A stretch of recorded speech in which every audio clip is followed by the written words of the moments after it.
Kita wajib bersyukur kepada Allah. Kita memasuki satu bulan yang dimuliakan oleh Allah, satu-satunya bulan yang ada namanya dalam Al-Quran. Adapun bulan-bulan yang diharamkan oleh Allah tidak ada namanya. Namanya itu dalam hadis Rasulullah sallallahu alaihi wasallam disebutkan Allah, syahrul Ramadan alladzi unzila fihi al-Quran, bulan yang diturunkan Al-Quran, yaitu bulan Ramadan. Bersyukur kita, alhamdulillahirabbil alamin. Melihat mulianya bulan Ramadan, bulan yang diturunkan Al-Quran, yang bulan ini sebenarnya bulannya biasa saja, tetapi ketika Al-Quran turun kepadanya, maka bulan ini menjadi bulan yang paling mulia di antara bulan-bulan yang lainnya. Ada juga satu malam di bulan Ramadan paling mulia dari malam-malam yang lainnya. Lailatul Qadri khairum min alfi syahr, lebih baik daripada 1000 bulan. Artinya apa? Apapun dan siapapun yang mendekat dengan Al-Quran, senantiasa membaca Al-Quran, senantiasa mengkaji Al-Quran, mengamalkan Al-Quran, maka Allah akan angkat derajatnya. Malaikat Jibril alaihissalam sama dengan malaikat yang lain, tapi ketika Al-Quran diturunkan melalui perantaraan beliau, maka naiklah malaikat Jibril, malaikat Sayyidul Malaikah, memimpinnya malaikat. Ketika diturunkan kepada Nabi, manusia terbaik, Nabi Muhammad sallallahu alaihi wasallam, menjadi Sayyidul Anbiya, pemimpinnya para nabi. Turunkan satu tempat, yang tempat itu bahkan dulunya tidak pernah dijamah, tidak ada di situ sumber daya alam, jazirah Arab yang ada padang pasir, tidak pernah dijajah karena enggak ada yang mau diambil. Tapi ketika turun Quran, maka tempat itu menjadi mulia, yaitu Makkah, Madinah dan Masjidil Aqsa. Kita bahkan wajib ke sana ketika kita punya kemampuan. Maka apapun dan siapapun yang dekat dengan Quran selalu mencari petunjuk dari Al-Quran, maka Allah angkat derajatnya. Bahkan Quran mushaf yang kita pakai hari ini hanya selembar kertas awalnya, tapi ketika dituliskan Al-Quran, maka naik titelnya, menyentuhnya pun kita harus punya wudu, kita harus suci. La yamassuhu illal mutahharun, tidak disentuhnya kecuali yang disucikan.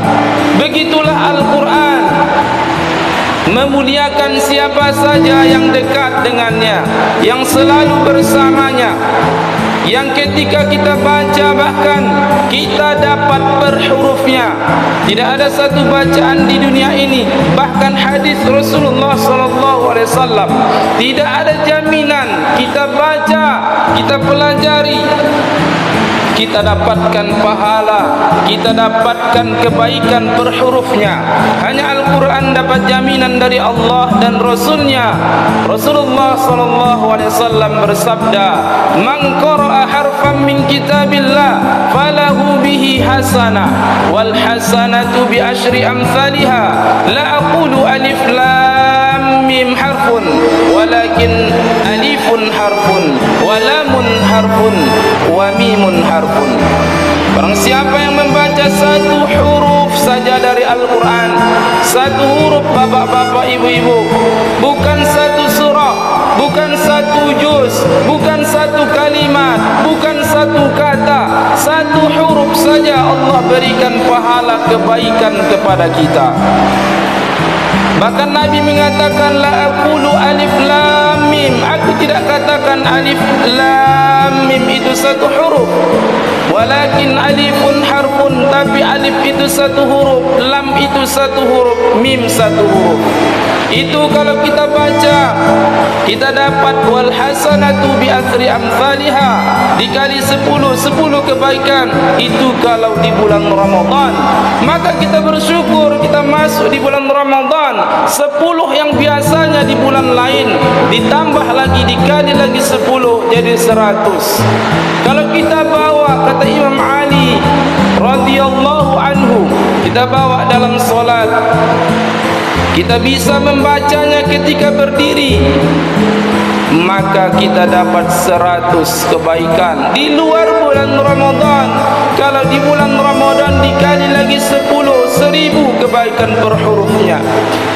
Kalau kita tidak mampu baca, wa idza qara'tal Qur'an, apabila Quran dibacakan, fastami'u lahu, dengarkanlah, wa ansitu, perhatikan, la'allakum turhamun, agar kamu mendapat rahmat. Maka sama saja ketika kita mendengar imam baca Quran, bacaan imam adalah bacaan makmum. Ketika imam membaca Quran, otomatis makmum dapat pahala. Imam mampu berdiri, pahalanya 1000 kalau di bulan Ramadan 1 huruf, maka makmum pun akan dapat 1000 kebaikan. Kebaikannya pun hasanah, tidak hanya kita dapat upahnya saja, upahnya kita bisa ganti dengan yang lain, yaitu menghapuskan dosa dan kesalahan kita.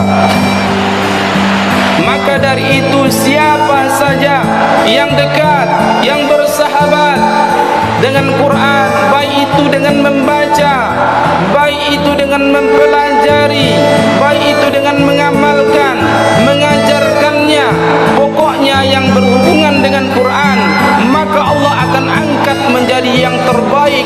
Khairukum man ta'allama al-Quran wa 'allama. Sebaik-baik kalian adalah orang yang belajar dan mengajarkan Al-Quran. Allah angkat terbaik dalam pandangan Allah, bukan pandangan manusia.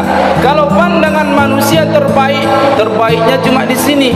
Kita terbaik di sini, pergi keluar enggak terbaik. Kita pergi ke selain di sini enggak ada orang yang memandang kita.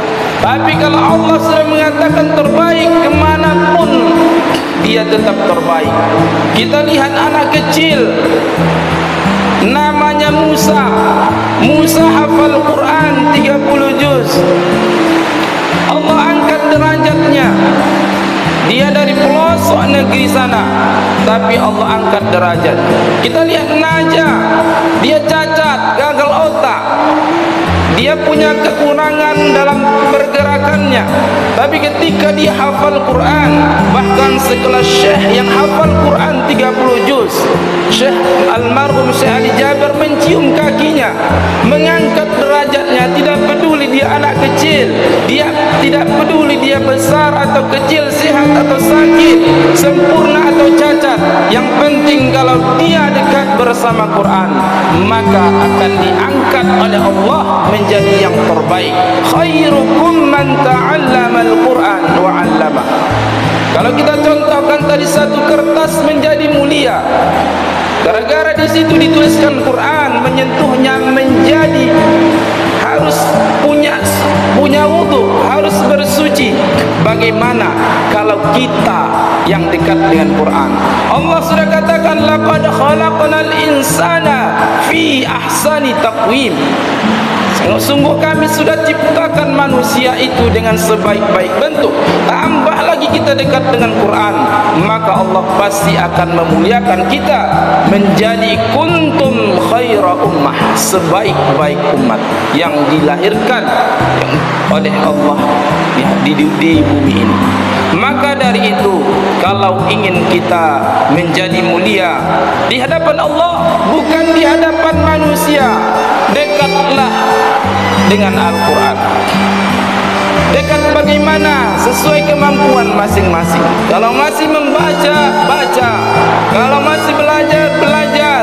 Kalau paham, memahami, kita pahami, kita belajar tafsirnya. Karena ujung dari semuanya adalah hudan, petunjuk. Alladzi alif lam mim dzalikal kitabu la raiba fihi hudan lil muttaqin, sebagai petunjuk dalam kehidupan kita. Apapun problem macam masalah kita ada dalam Al-Quran, maka dekatlah dengan Al-Quran. Bahkan tidak paham pun, tidak ngerti pun Quran itu, kalau kita baca maka akan dapat kebaikan. Bahkan yang tidak bisa baca pun, yang masih terbata-bata, wa yatata'ta'u fihi wa huwa syabun, dia bersusah payah membacanya, masih susah lidahnya mengucapkannya, lahu ajran, kata Nabi, baginya 2 pahala. 1 pahala bacanya, yang kedua pahala berusahanya. Jadi tidak ada yang rugi kalau dekat dengan Quran. Maka mulai hari ini kita harus buat program bagaimana kita dekat dengan Quran. Kalau awalnya masih baca, kita tingkatkan lagi. Artinya apa? Harus ada rencana, apalagi di bulannya Quran, Syahrul Quran, bulan Ramadan.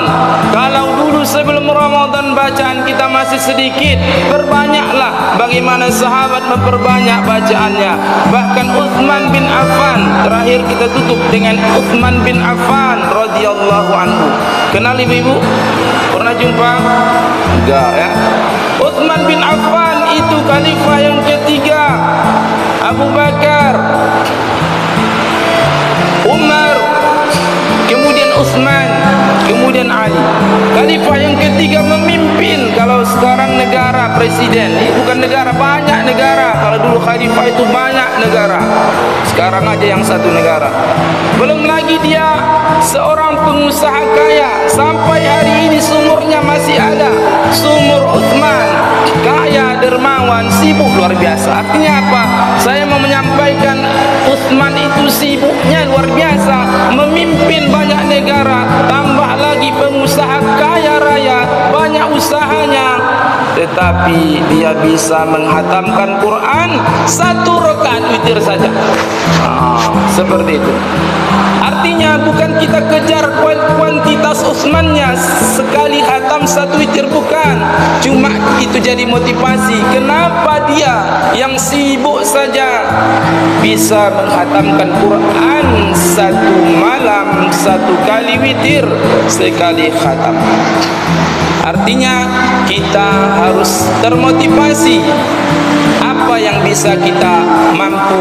Apakah bisa kita mampu membacanya 1 juz, 1 halaman? Yang penting ada motivasi dalam diri kita. Jangan ada alasan karena sibuk, karena kerja ini, kerja itu. Bahkan 1 hari di Ramadan tak sempat baca Quran.